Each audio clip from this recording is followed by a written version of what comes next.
Nobody move.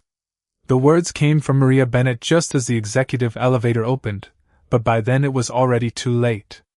I was standing beside my janitorial cart on the 42nd floor of Sterling Tower, one hand gripping a mop and the other resting against the ache in my lower back, when Nathan Sterling stepped into the hallway.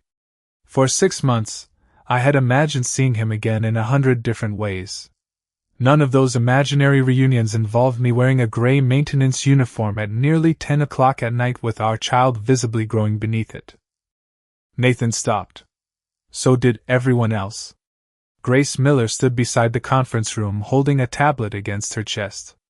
2 members of the facility's crew suddenly became fascinated with the floor. Maria said nothing more. Every person in that hallway knew exactly who I was, and every one of them knew the secret Nathan was discovering with his own eyes. Daniel?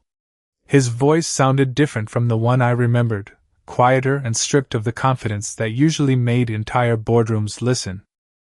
I wanted to answer, but the baby shifted beneath my ribs, and instinctively I placed my hand against my stomach.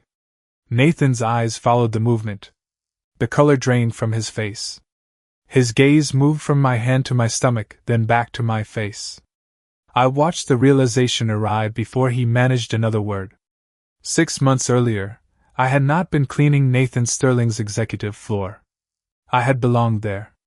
I was 27 years old, a junior designer at Sterling Development Group, and I still believed talent could take me somewhere if I worked hard enough. Nathan was 35, the company's chief executive officer, an alpha who could examine a 40-story development proposal and find the single number everyone else had missed. To the rest of Sterling, he was controlled, demanding, and almost impossible to surprise. I knew another version of him. I knew the man who appeared beside my desk at 6:15 in the morning carrying coffee because he remembered I had worked late. I knew how he loosened his tie after difficult meetings and how he stood silently beside me while I revised architectural drawings. Our relationship had remained private, partly because we wanted time before allowing the company to turn something personal into gossip.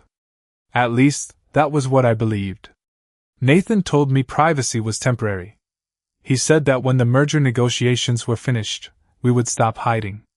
I trusted him because I thought we were making that decision together. Then Richard Sterling returned to New York for the final stage of the merger. Nathan's father had spent decades building the company and still carried enough influence to make senior executives nervous. 3 nights after his arrival, I walked toward Nathan's office carrying revised drawings and heard voices through the partially closed door. Richard was speaking first. "You cannot jeopardize everything for an Omega right now." There was a pause before Nathan answered.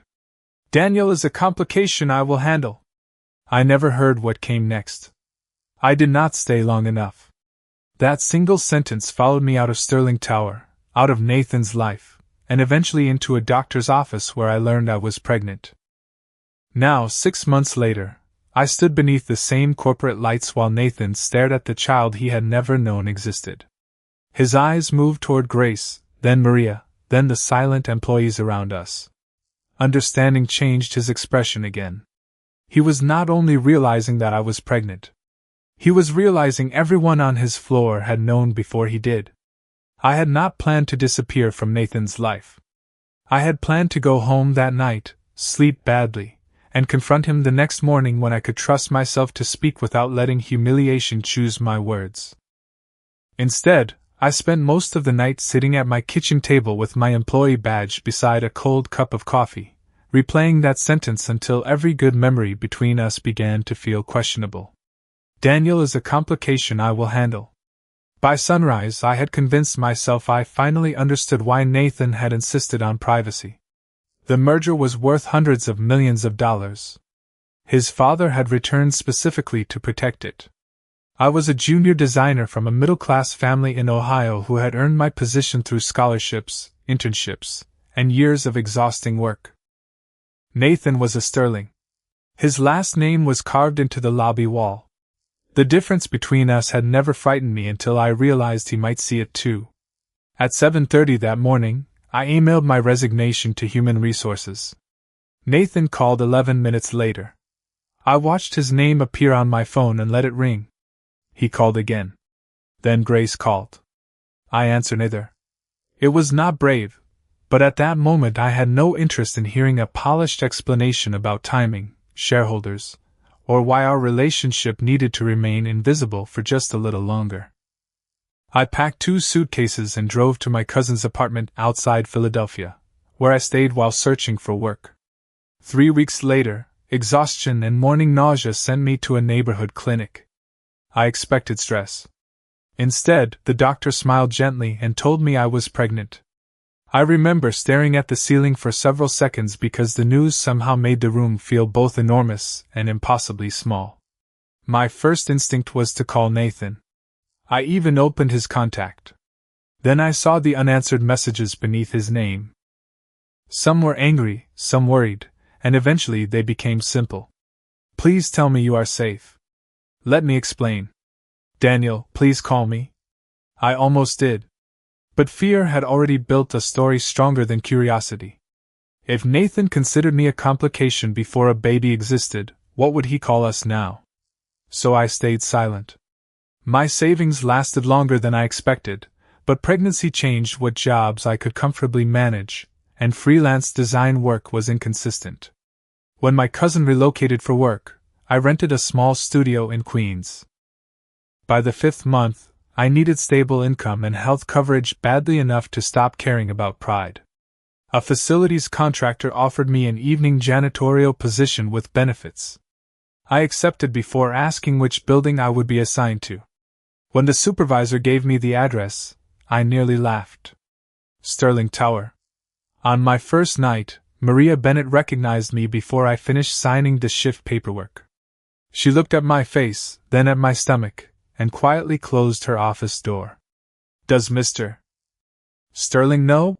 She asked. No. Do you want him to? I shook my head. Maria studied me for a moment before nodding. Then nobody hears it from me. I thought that would be the end of it. It was not. Sterling Tower was full of people who remembered the junior designer who used to arrive before sunrise and somehow knew exactly how the chief executive officer took his coffee. One by one, they recognized me. One by one, they chose silence. And every night I worked beneath Nathan's office, I told myself the same thing. I only needed a few more weeks before I could leave again. What I did not know was that Nathan had never stopped looking for me. Working inside Sterling Tower became an exercise in learning exactly where Nathan would not be. His executive meetings usually ended before 7, while my shift began at 8:30. Maria assigned me to the lower offices, employee lounges, and conference rooms whenever Nathan worked late, and for several weeks our schedules passed within minutes without crossing. It should have made me feel safe. Instead, every elevator chime reminded me that the man I had once loved was somewhere above me. Sometimes I saw his name glowing on digital meeting boards.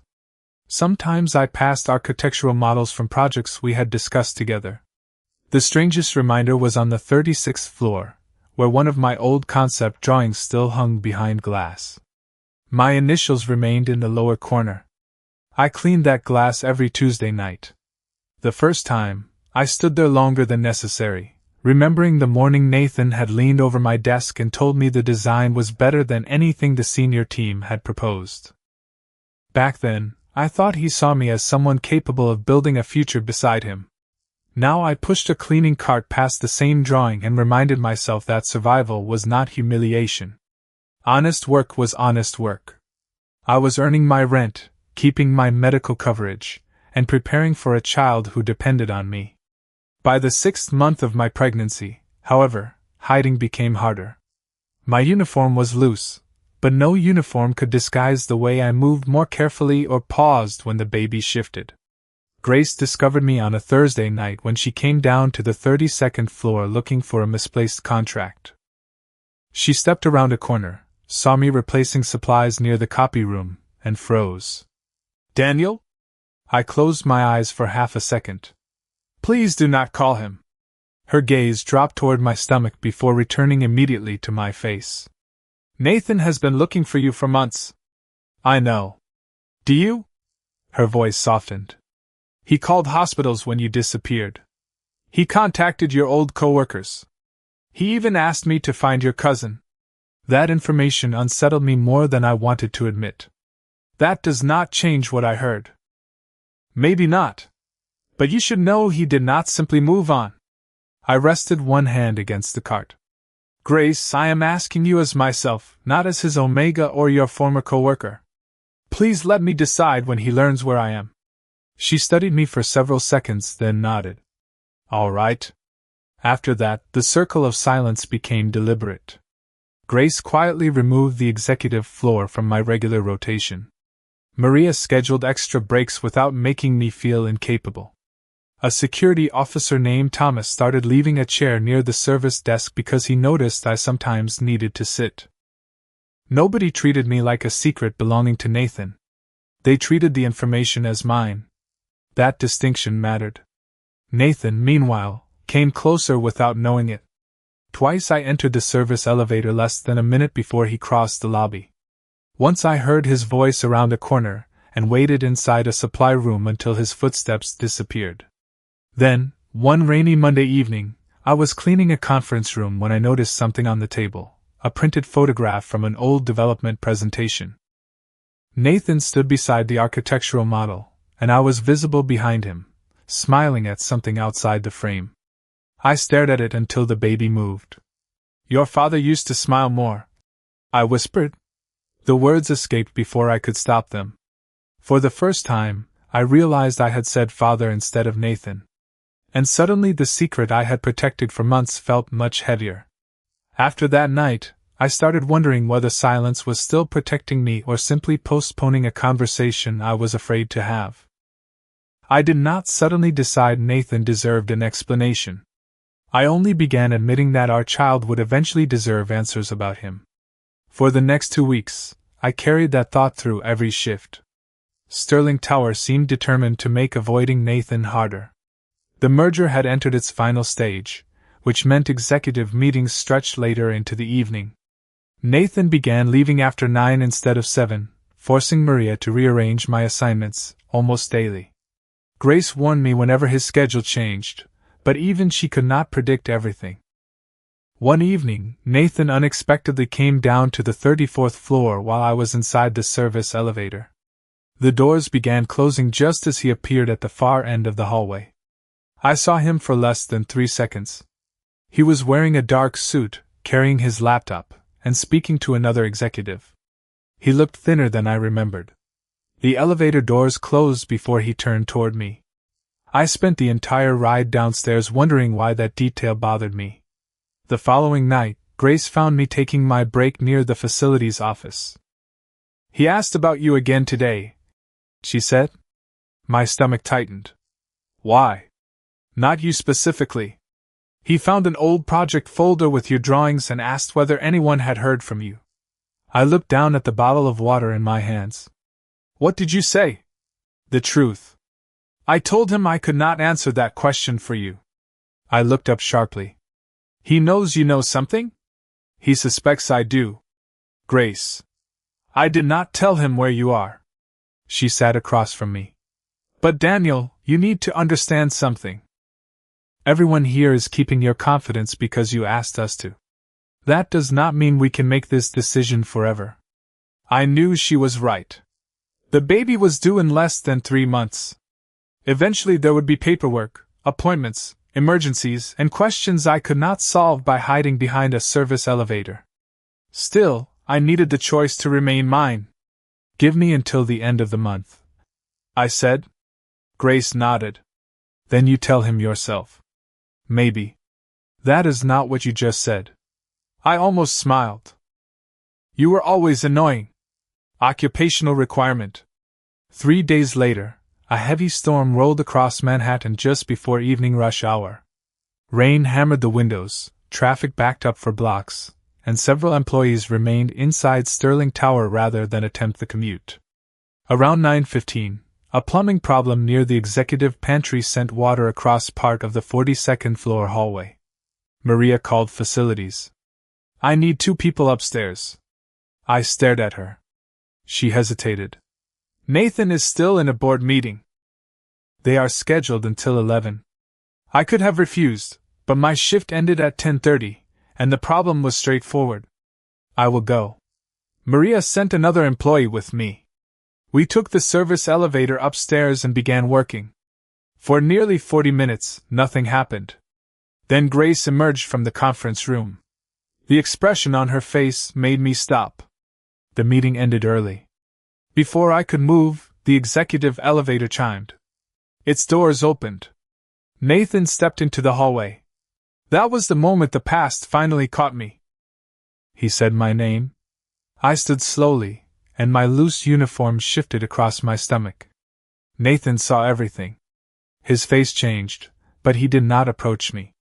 Instead, he looked at Grace, Maria, and the other employees standing nearby. Then he asked the one question none of us expected. Did Daniel ask all of you not to tell me? Maria answered before anyone else could. Yes. He asked us to respect his privacy. Nathan absorbed the words without looking away from me. For one terrible second, I expected anger. Instead, his shoulders lowered slightly, as if the answer had taken something out of him. Then nobody here did anything wrong, he said. Grace released a breath beside the conference room door. Nathan turned toward the facility's crew. Please finish what you need to finish. I will stay out of your way. Then he looked at me. His eyes dropped toward my stomach only once before returning to my face. Are you feeling all right? Of every question I had prepared myself to hear, that was not one of them. I am fine. Do you need to sit down? Nathan. He stopped immediately. Right. Sorry. The restraint unsettled me more than anger would have. This was the same alpha who could take control of a board meeting with 3 sentences, yet he stood nearly 10 feet away as though crossing that distance required my permission. Maria quietly took the mop from my hand. We can finish here. I knew what she was offering. An escape. I almost accepted it. Then I remembered the promise I had made to Grace about the end of the month and realized hiding again would only move this moment somewhere else. Nathan, we can talk for 10 minutes. His expression changed, but he kept his voice steady. Where? I pointed toward the small conference room across the hall. Grace opened the door, then left us alone. I chose the chair nearest the exit. Nathan remained standing until I sat, then took the chair across from me. No executive desk separated us. No employees watched. For several seconds neither of us spoke. Finally, Nathan said, I am not going to ask you anything you do not want to answer. You already have one question. His jaw tightened slightly. Yes. I placed both hands over my stomach. The baby is yours. Nathan closed his eyes. Not for long, but long enough for me to see how deeply the words landed. When he opened them again, there was no triumph in his expression. Only grief. How far along are you? 26 weeks. He calculated immediately. You found out after you left. 3 weeks after. Nathan looked down at his hands. And you went through all of this alone. I made that choice. Because of me. Because of what I heard. His eyes lifted. Daniel, what exactly did you hear? I repeated the sentence that had followed me for 6 months. Daniel is a complication I will handle. Nathan stared at me, then slowly shook his head. You left before the rest. My chest tightened. There was a rest? I told my father you were a complication because he was treating you like a business problem. Then I said the complication was his interference, not you. I told him I would announce our relationship after the merger meeting whether he approved or not. I wanted to reject the explanation immediately, but Nathan did not sound defensive. He sounded exhausted. That does not erase what happened, I said. No. His answer came instantly. Because even if you misunderstood one conversation, I created a relationship where you could believe that interpretation. I kept asking you to wait. I let privacy become secrecy. That was my failure. The baby shifted beneath my hands. Nathan noticed but did not move closer. What happens now? I asked. His eyes met mine. You tell me what you need. And if what I need is for you not to take me home? Nathan was quiet for a moment. Then I do not take you anywhere. For the first time that night, I believed he understood the part that mattered most. The baby might be his child, but I was no longer something the alpha could simply claim. The next morning, I woke to a message from Nathan that contained exactly 7 words. I will wait for you to contact me. He kept that promise. For 4 days, there were no unexpected visits, no flowers arriving at my apartment, no executive assistant calling on his behalf, and no attempt to change my work assignment. Nathan had spent years solving problems by acting quickly, so his decision to do nothing until I invited him felt strangely significant. On Friday afternoon, I had a prenatal appointment in Manhattan. I sat in the clinic waiting room staring at his name on my phone for almost 5 minutes before finally sending a message. Appointment at 3. If you want to come, meet me there. His response arrived less than a minute later. Thank you. I will be there. Nathan was already sitting in the waiting room when I arrived, but he did not stand until I approached him. He wore a dark coat instead of a business suit, and for once he looked less like the chief executive officer of Sterling Development, and more like a nervous man who had been given access to something important. Hi, he said. Hi. During the appointment, he asked the doctor practical questions about the baby's development, my schedule, and what support might be useful during the final trimester. He never answered for me. When the doctor asked about my work, Nathan remained silent until I explained that I was still doing evening maintenance shifts. I saw concern cross his face, but he waited until we were outside before speaking. Is the job becoming difficult? Some nights. Would you consider leaving it? I stopped on the sidewalk. Nathan immediately added, I am not asking you to depend on me. I am asking whether there is another kind of work you would rather be doing. That distinction mattered. Design, I admitted. I miss it. 2 days later, Grace emailed me a public listing for a temporary remote design position at a nonprofit housing organization. Nathan's name appeared nowhere in the message. I called her anyway. Did he arrange this? No. He asked me not to arrange anything. I saw the listing and thought of you. I applied. A week later, I received an interview. Meanwhile, Nathan began changing something larger than my circumstances. Maria showed me a company notice announcing a review of parental leave, contractor benefits, flexible scheduling, and protections for employees returning after family-related absences. The policy applied across Sterling Development, not just to Omegas and certainly not just to me. Was this because of Nathan? I asked. Maria smiled. He started asking questions after discovering how difficult the current system is for hourly workers. I understood what she meant. Nathan could have offered me money and called it generosity. Instead, he was examining why someone working in his building could need stability badly enough to clean offices during the final trimester of pregnancy. That did not repair us, but it told me he was finally looking beyond his own regret.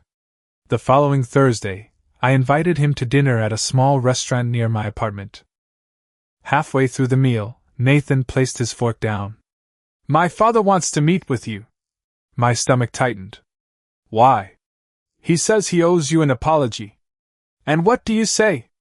Nathan held my gaze. I say he does not get access to you because he wants forgiveness. I was quiet. If you never want to see him, I will respect that. The answer surprised me.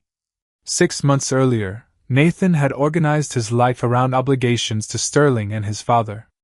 Now he was allowing me to decide whether Richard Sterling entered mine at all. I looked down at my hands. Not yet. Nathan nodded. Then not yet.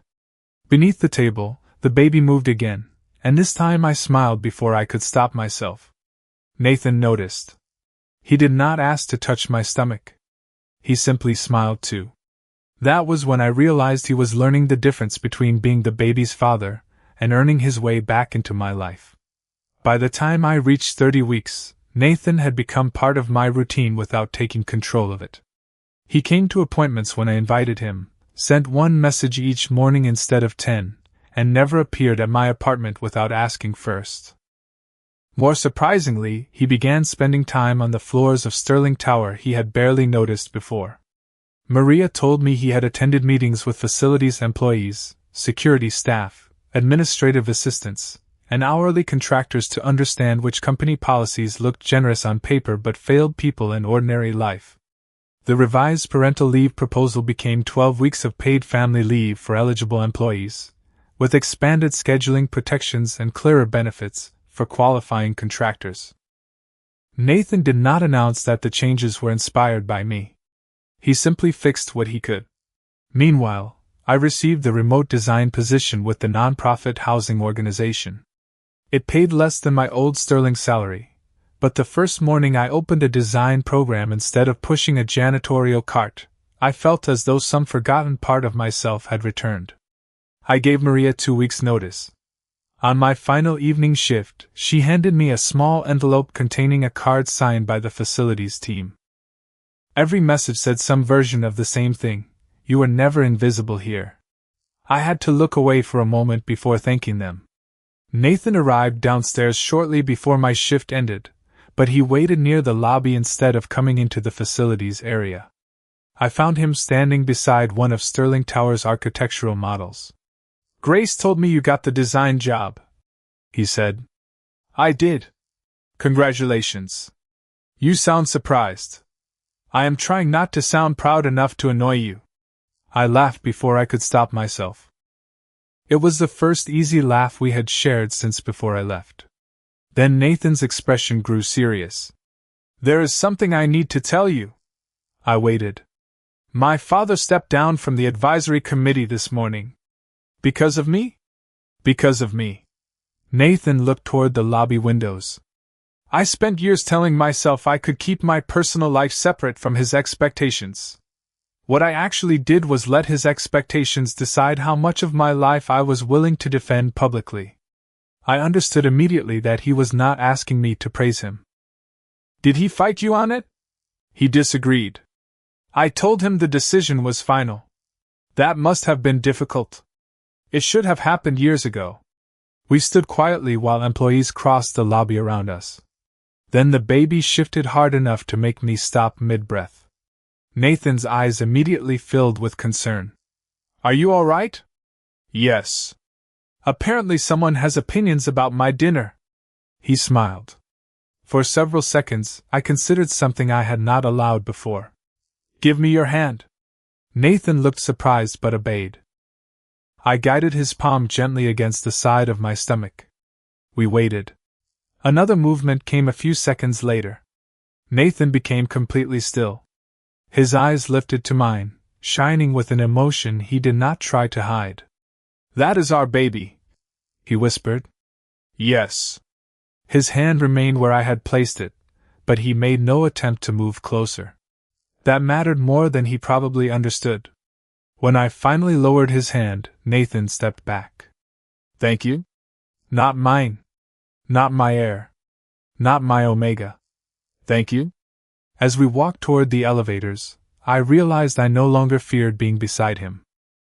The doors opened, and for the first time since returning to Sterling Tower, I entered an elevator with Nathan willingly.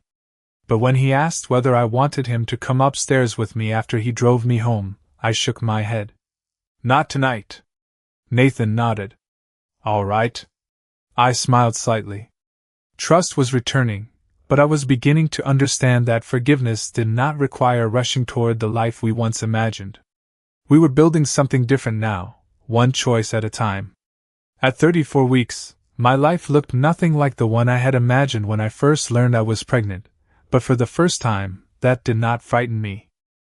I worked from my apartment most mornings, designing affordable housing layouts for the nonprofit, and Nathan stopped by only when invited. Sometimes he brought dinner. Sometimes he assembled baby furniture while I reviewed drawings from the couch.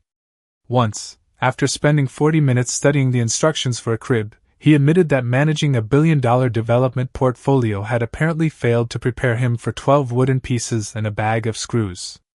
I laughed so hard that the baby started moving. Those ordinary evenings changed something between us that apologies never could. Nathan was no longer trying to convince me he had changed. He was simply behaving differently. He also kept his promise about Richard. His father remained outside my life until I decided otherwise. At 35 weeks, I finally agreed to meet him at a quiet cafe near my apartment. Nathan offered to come, but I chose to go alone. Richard looked older than I remembered. He did not defend himself. He admitted that he had treated my relationship with Nathan as a threat to the company, and had assumed his son's responsibility was to Sterling before anything personal. "I was wrong," he said. "Nathan made his own mistakes, but I helped create the pressure behind them." I accepted the apology without promising forgiveness. That distinction had become important to me. When I told Nathan afterward, he asked only whether I was all right. 2 weeks later, my doctor recommended that I reduce unnecessary travel and focus on rest as the due date approached.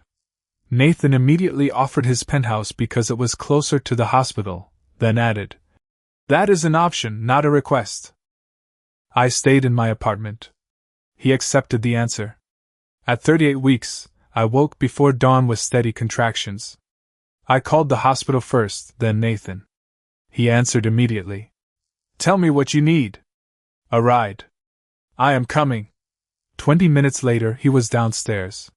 He carried my overnight bag, drove carefully through the quiet Manhattan streets, and stayed beside me only because I asked him to. Hours later, our son arrived healthy, weighing 7 pounds and 4 ounces. When the nurse placed him in my arms, the world seemed to become very quiet. Nathan stood nearby with tears in his eyes, waiting until I looked at him. "Come here," I said. He approached slowly. I shifted our son carefully toward him. Nathan held the baby as though nothing he had ever been trusted with mattered more. "Hello, Owen," he whispered. We had chosen the name together 3 weeks earlier. Watching them, I felt something inside me finally loosen. Nathan looked at me. "Thank you for letting me be here. You are his father. You belong here." He was silent before asking, "And with you?"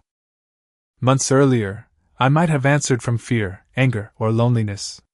Now I knew exactly what I wanted. "You are earning that." Nathan nodded, accepting even that incomplete answer. 6 weeks later, I received an unexpected email from Sterling Development. The company was opening a new community housing design division, and the hiring committee wanted to interview me because someone had remembered my old portfolio. My first assumption was Nathan. When I confronted him, he shook his head. "I removed myself from the hiring process the moment your name appeared." "You knew?" "Grace told me yesterday." "The decision is theirs, Daniel." I looked at the email again. For months, I had feared that returning to Sterling would mean returning as Nathan's Omega. For the first time, another possibility appeared. I could walk back into that building as myself. 8 weeks after Owen was born, I stood inside the lobby of Sterling Tower wearing a navy blazer instead of a gray maintenance uniform and carrying a portfolio instead of a janitorial cart. The difference should have made the building feel unfamiliar, but every polished surface held a memory. I remembered arriving through the service entrance after dark, checking the executive schedule before entering an elevator, and wondering how long I could remain invisible inside a place where I had once dreamed of building my career. That morning, I entered through the front doors. My interview with the Community Housing Division had lasted almost 2 hours. Nathan was not present. Grace was not on the panel. Nobody mentioned my relationship with the chief executive officer until after the hiring manager offered me the position. I asked twice whether Nathan had influenced the decision. The answer remained no. They wanted the designer whose early concepts were still archived in Sterling's development library, and whose recent nonprofit work had strengthened his portfolio. For once, being recognized felt nothing like being claimed. When the elevator doors opened on the lobby level, I stepped out and saw Nathan waiting near the windows with Owen sleeping against his chest. Nathan had taken the morning away from work because I asked him to watch our son during the interview. The sight stopped me for a moment. 8 months earlier, I had believed Nathan's world had no safe place for me. Now the chief executive officer of Sterling Development stood beneath the company logo with a diaper bag over one shoulder and our sleeping baby tucked securely in his arms. Maria noticed me from the facility's desk and smiled. Thomas raised one hand in greeting. Grace appeared near reception and immediately looked at my face for an answer. I smiled. I got it. Grace covered her mouth before laughing, and Maria crossed the lobby to hug me carefully. Nathan stayed where he was. He did not turn my achievement into his celebration. He waited until everyone else had congratulated me before approaching. How does it feel? He asked. Like I earned my way back. You did. I looked at Owen. How was he?